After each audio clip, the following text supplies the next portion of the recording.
Eu acho que há um terceiro elemento importante nesses acordos que vão ter que ser ainda explicitados, dizem respeito ao mecanismo de pagamento em moeda local.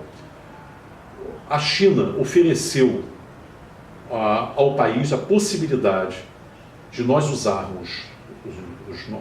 basicamente nossos importadores, aqueles que vão acessar bens e serviços chineses, até 60 bilhões de reais em moeda local, em reais, né? Isso quer dizer que, pelo menos na minha interpretação, teria que se olhar agora em detalhe como vai ser operacionalizado esse mecanismo, pelo menos na minha interpretação, você elimina o risco cambial de importadores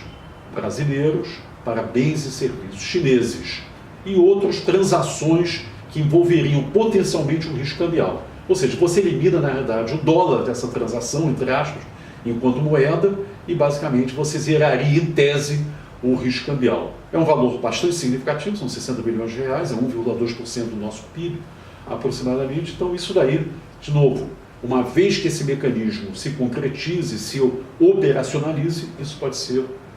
bastante interessante. Finalmente,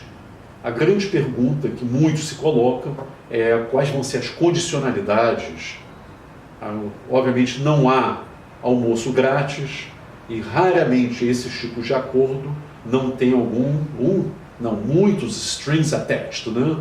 Enfim, essas condicionalidades nós não sabemos ainda, mas se você olha o histórico desses acordos dessa natureza da China com alguns outros países inclusive razoavelmente sofisticados, etc., normalmente implica em que o financiamento,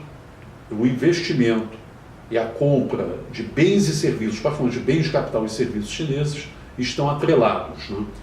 Isso obviamente pode gerar algum tipo de conflito, algum tipo de problema, na medida em que você abre uma concorrência, em tese, uma concorrência, por exemplo,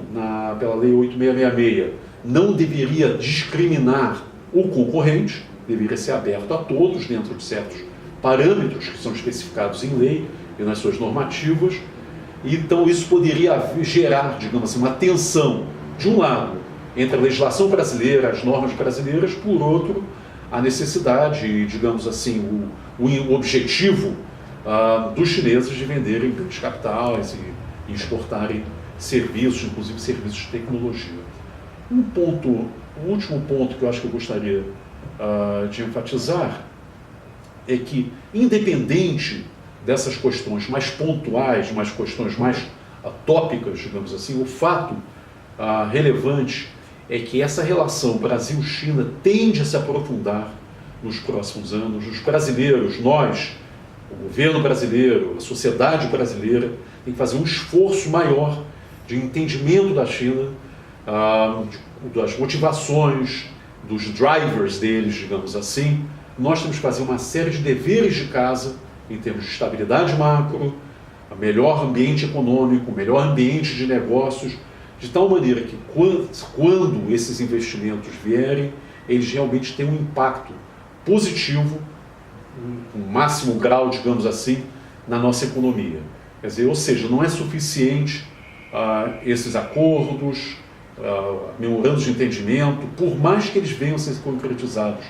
nos próximos anos, se nós, enquanto país, não fizermos nosso dever de casa, se nós não criarmos um ambiente mais positivo do ponto de vista dos desenvolvimentos sustentáveis, desenvolvimentos de médio e longo prazo.